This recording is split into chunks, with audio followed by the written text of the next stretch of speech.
అదే RTV app వార్తల్ని క్షణాల్లో చదివే అవకాశం ఉంటుంది. ఒక న్యూస్ పేపర్, ఒక టెలివిజన్ ఛానల్ మీ చేతుల్లో ఎప్పుడూ ఉంటాయి.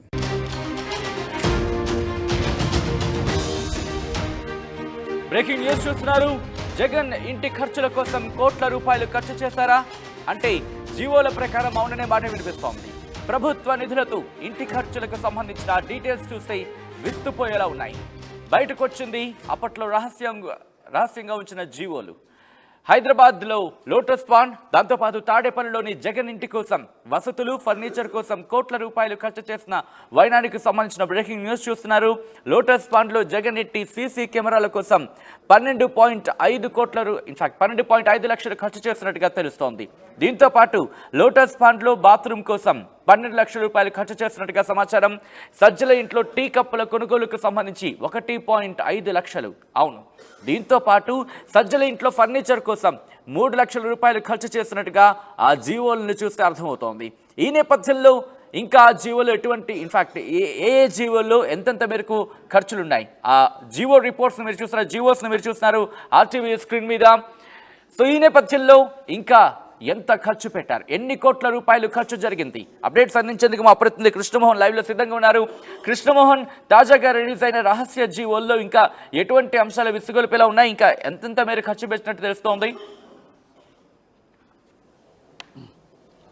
ఎస్, మొత్తం మీద అయితే జగన్మోహన్ రెడ్డి, మాజీ ముఖ్యమంత్రి వైఎస్ జగన్మోహన్ రెడ్డి ఇటీవల కాలంలో తన ఉన్న 5 సంవత్సరాల్లో తన సొంత అవసరాల కోసం కావచ్చు, తన ఇంటిలో కొన్ని అవసరాల కోసం కావచ్చు, తన కుటుంబ సభ్యుల అవసరాల కోసం కావచ్చు, చాలా ప్రభుత్వ ధనం వృధా చేశారు అనేది టీడీపీ ఆరోపిస్తున్న పరిస్థితి ఉంది. ఇందులో భాగంగానే ఇంతవరకు రహస్య జీవోలుగా ఉన్న చాలా జీవోలు ఈరోజు బయటకు వచ్చిన పరిస్థితి. దీంట్లో కానీ ఒక్కొక్క జీవో గురించి ఒకసారి కానీ చూసుకుంటే మనం జీవో నంబర్ 160లో హైదరాబాద్లో ఉన్న లోటస్ పాండ్లో ఉన్న జగన్ ఇంటికి సీసీ కెమెరాల ఖర్చు కోసం 12.50 లక్షలు, అదే లోటస్ పాండ్లో ఉన్న ఒక బాత్రూమ్ కోసం 12 లక్షల్ని ఖర్చు చేస్తున్నట్టుగా జీవో నంబర్ 160లో చెప్తున్నారు. జీవో నంబర్ 279లో తాడేపల్లి ప్యాలెస్ చుట్టూ వ్యూ కట్టర్ కోసం 3.25 కోట్ల రూపాయలను ఖర్చు పెట్టిన పరిస్థితి మనం చూసాం.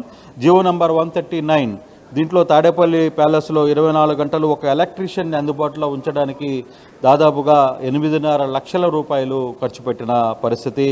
అదే ఒక ఇంట్లో ఎవరైనా సరే అంటే ఒక 24 గంటలు ఒక ఎలక్ట్రీషియన్ అందుబాటులో ఉండడానికి 8.5 లక్షల రూపాయలు ఖర్చు పెట్టడం ఏంటి అనేది ప్రభుత్వం, కూటమి సభ్యులు ప్రశ్నిస్తున్న పరిస్థితి.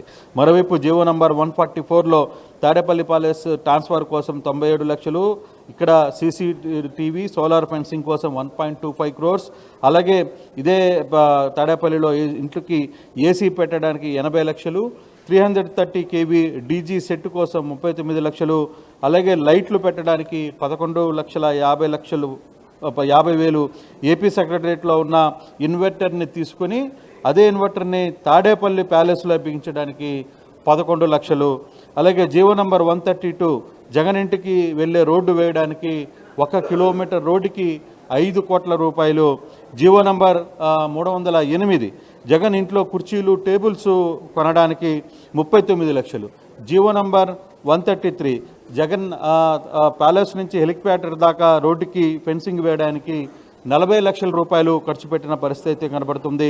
శాశ్వత ఐరన్ ఫ్రేమ్ కోసం 75 లక్షలు తన సొంత ఇంటి కోసం ఖర్చు పెట్టిన పరిస్థితి. జగన్ ఇంటి చుట్టూ సెక్యూరిటీ స్టోర్సు, గేట్స్ శాశ్వతంగా పెట్టడానికి 31 లక్షలు ఖర్చు పెట్టారు. ఇక జీవో నంబర్ 329 దీంట్లో తాడేపల్లి ప్యాలెస్లో కూలర్లు పెట్టడానికి 22,50,000 రూపాయలు ఖర్చు పెట్టిన పరిస్థితి అయితే ఉంది. జీవో నంబర్ 330లో తాడేపల్లి ప్యాలెస్లో కిటికీలు పెట్టడానికి 73 లక్షలు ఖర్చు పెట్టారు. అలాగే జీవో నంబర్ 329 జగన్ ప్రమాణ స్వీకారానికి ఎలక్ట్రికల్ లైటింగ్ పెట్టడం కోసం 22 లక్షలు, జీవో నంబర్ 1737లో జగన్ రెడ్డి వ్యక్తిగత పర్యటన కోసం ఫ్యామిలీతో కలిసి జెరూసలం వెళ్లేందుకు 22,52,000 ఖర్చు పెట్టిన పరిస్థితి ఉంది. జీవో నంబర్ 254 జగన్ రెడ్డి తాడేపల్లి ప్యాలెస్లో తాత్కాలిక పనుల కోసం చేసిన ఖర్చు 22 లక్షలు.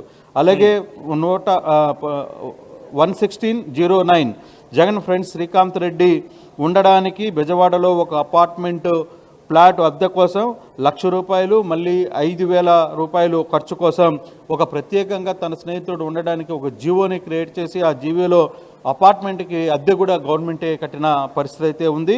అలాగే జీవో నంబర్ 1742 బూడి ముత్యాలనాయుడు ఉండడానికి, ఒక మంత్రిగా ఉన్న బూడి ముత్యాలనాయుడు కూడా ఇక్కడ ఉండడానికి ఏకంగా బెజవాడలో ఒక అపార్ట్మెంట్ ఇచ్చారు. అపార్ట్మెంట్కి కూడా ₹1,00,000 గవర్నమెంటే చెల్లించిన పరిస్థితి అయితే ఉంది. దాడిశెట్టి రాజా ఉండడానికి కూడా ఇటువంటి పరిస్థితులే ఉన్నాయి. అలాగే దానికి కూడా ₹1,00,000 అద్దె చెల్లించి 5,000 ఖర్చులకు ఇచ్చారు. అలాగే పిన్నెల రామకృష్ణారెడ్డి, సరే మంత్రులు ఉండడానికంటే అనుకోవచ్చు, ఇక్కడ పిన్నెల రామకృష్ణారెడ్డి ఉండడానికి కూడా బెజవాడలో ఒక అపార్ట్మెంట్కి అద్దెకు చెల్లిస్తూ ₹1,00,000 అద్దె చెల్లిస్తూ మళ్ళీ ₹5,000 ఖర్చులు చేసిన పరిస్థితి అయితే ఉంది. ఇక సజ్జల ఇంట్లో టీ కప్పులు కొనడానికి ₹1,50,000 తీసుకున్నట్టుగా, అలాగే మరో ఫర్నిచర్ కొనడానికి 3 లక్షలు కొన్నట్టుగా జీవోలన్నీ కూడా ఈరోజు రహస్య జీవోలుగా ఉన్న జీవోలన్నీ కూడా బయటకు వచ్చిన పరిస్థితి అయితే ఉంది. ఒక్కసారిగా మనం కానీ చూసుకుంటే గత ప్రభుత్వంలో ఎందుకు వృధా ఖర్చులు జరిగాయి, ఎవరెవరి కోసం, అయిన వారి కోసం ఎంత పెద్ద ఎత్తున ఖర్చులు చేయాల్సిన పని ఉంది. విజయవాడలో ఎమ్మెల్యే ఉంటే పిన్నెల రామకృష్ణారెడ్డి లాంటి, దాడిశెట్టి రాజా లాంటి వీళ్ళు ఇక్కడ ఉంటే వాళ్ళకి అద్దెకు చెల్లించడానికి ప్రభుత్వం ఎందుకు చెల్లించాలి? సో ఇట్లాంటి విమర్శలు పెద్ద ఎత్తున వస్తున్న పరిస్థితి అయితే మనం చూస్తున్నాం. కానీ ఇప్పుడు వరకు ఈ జీవోలు కూడా ఇప్పుడు బయటికి రాలేదు. కానీ ఈరోజు జీవోతో సహా మొత్తం ఆర్టీవీ ఎక్స్క్లూజివ్గా చూపించే ప్రయత్నం అయితే చేస్తోంది.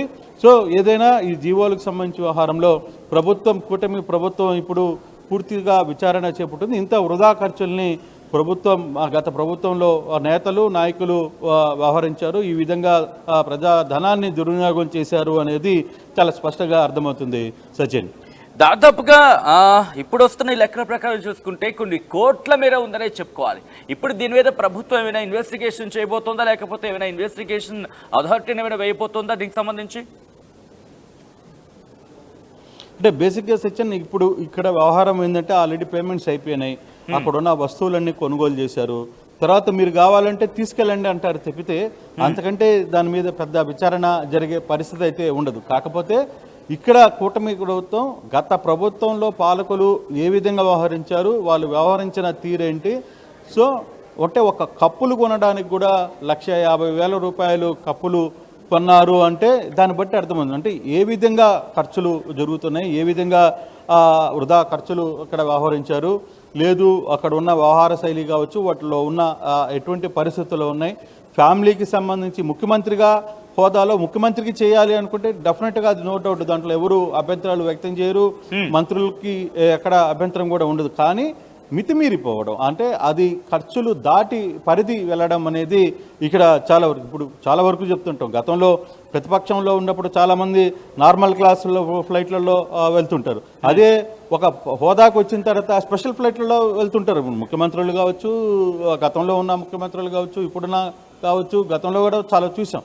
కానీ ఇటువంటి వృధా ఖర్చుల్ని ఎందుకు భరించాలి, ప్రజల సొమ్ముని ఎందుకు ఇలా దుర్వినియోగం చేయాలి? ఇప్పుడే అప్పుల్లో ఉన్నాం, చాలా ఇబ్బందులకరమైన పరిస్థితుల్లో ఉన్నప్పుడు ఇటువంటి వ్యవహారం ఎందుకు నడపాలి అనేది ఇప్పుడు కూటమిలో ఉన్న నాయకులు ప్రశ్నిస్తున్న పరిస్థితి కనబడుతుంది. సచిన్, మీరు అన్నట్టుగా ఇప్పుడు ఈ అనవసర ఖర్చులకు సంబంధించి వీటిని రికవర్ చేసే ప్రయత్నం కావచ్చు, లేకపోతే ఇప్పటికీ ఆల్రెడీ ఎగ్జిక్యూషన్ ఉన్న వాటికి సంబంధించి వాటిని నియంత్రించే పద్ధతి కావచ్చు, ఏమైనా అడుగులు వేస్తోందా కూటమి ప్రభుత్వం? ఎస్ సార్, కూటమి ప్రభుత్వం కూడా ఒక మాట అయితే చెప్తుంది, మేము వృధా ఖర్చులకి పోనివ్వట్లేదు, వృధా ఖర్చులు కానివ్వం, ప్రతి దగ్గర కొంత స్నూట్నీ ఉంది, మేము 1-2 సార్లు ఆలోచించి చేస్తున్నాం, ఇప్పుడే ఆర్థిక పరిస్థితులు. కానీ నిజంగా వీళ్ళు ఎలా వ్యవహరిస్తున్నారు, వీళ్ళు కూడా ఎన్ని రహస్య జీవోలు ఉన్నాయి ఈ ప్రభుత్వంలో కూడా తెలియాలి. అయితే బేసిక్గా ఇప్పుడున్న పరిస్థితుల్లో కొంత సమాచారం బయటికి రాలేకపోవచ్చు కావచ్చు, బహుశా మళ్ళీ ఇదే గతంలో వాళ్ళు వ్యవహరించినట్టే వీళ్ళు కూడా వ్యవహరిస్తే మాత్రం ఖచ్చితంగా ప్రజలు తగిన తీర్పు అయితే ఇస్తారు, అది దాంట్లో ఎటువంటి ఆలోచన లేదు. అందుకే ఎప్పుడు కూడా పబ్లిక్ని మూడ్లో ఉండాలి, పబ్లిక్ వ్యవహార శైలిలో మనం జాగ్రత్తగా ఉండాలి. ఒక ప్రజాప్రతినిధిగా ప్రజలు నిన్ను నమ్మి ఎన్నుకున్నప్పుడు మీ వ్యవహరించే శైలి ఏ విధంగా ఉండాలి అనేది దృష్టిలో ఉంచుకోవాలి అనేది చాలామంది మాట్లాడుతున్న పరిస్థితి. సో ఇప్పటికిప్పుడు జగన్మోహన్ రెడ్డి చేసిన ఖర్చుల మీద దాని మీద ఏమైనా ఎంక్వైరీ జరుగుతుందా, లేకపోతే దాని మీద ఇంకేమైనా జరుగుతుందా అనేది చెప్పలేదు. ఇంకా ప్రభుత్వం ఆ దిశగా ముందుకు వెళ్ళాలి. ప్రభుత్వం దాన్ని మరి ఎలా ఆలోచిస్తుందో దాన్ని చూడాలి. అయితే ప్రస్తుతానికి మాత్రం ఆహారం మీద మాత్రం కొంత విమర్శలు అయితే గత ప్రభుత్వం మీద అయితే ఈ విమర్శలు అయితే తావిస్తోంది సచిన్. అయితే రైట్ కృష్ణమోహన్, సో మొత్తంగా అయితే మాత్రం మాజీ ముఖ్యమంత్రి జగన్ ఇంటి ఖర్చులపై కోట్ల రూపాయలు ఖర్చు పెట్టినట్టుగా తెలుస్తోంది. ఇన్ఫాక్ట్ ఇంటి ఖర్చుల కోసమే కోట్ల రూపాయలు ఖర్చు పెట్టారంటే అర్థం చేసుకోవచ్చు. జీవోల ప్రకారం చేస్తూ ఉంటాయి. ప్రభుత్వ నిధులతో ఇంటి ఖర్చులకు సంబంధించిన బ్రేకింగ్ న్యూస్ చూస్తున్నారు. ఇప్పుడు ఆ రహస్య జీవోలు బయటకు వచ్చాయి. హైదరాబాద్ లోటస్ పాండ్ తాడేపల్లిలోని జగన్ ఇంటి కోసం వసతులు, ఫర్నిచర్ కోసం కోట్ల రూపాయలు ఖర్చు చేస్తున్న వైనానికి సంబంధించిన బ్రేకింగ్ న్యూస్ మీరు చూస్తున్నారు ఆర్టీవీ స్క్రీన్ మీద. లోటస్ పాండ్లో జగన్ ఇంటి సీసీ కెమెరాల కోసం 12,50,000 రూపాయలు ఖర్చు పెట్టినట్టుగా తెలుస్తోంది. ఇక లోటస్ పాండ్లో బాత్రూమ్ కోసం 12 లక్షలు, సజ్జల ఇంట్లో టీ కప్పుల కొనుగోలుకి సంబంధించి 1.5 లక్షలు, సజ్జల ఇంట్లో ఫర్నిచర్ కోసం 3 లక్షల రూపాయలు ఖర్చు పెట్టడం ఇప్పుడు షాక్ గురి చేస్తోంది. మరిన్ని వీడియోస్ కోసం ఛానల్ ని సబ్స్క్రైబ్ చేయండి. లేటెస్ట్ అప్డేట్స్ కోసం వాట్సాప్ ఛానల్ ని ఫాలో చేయండి.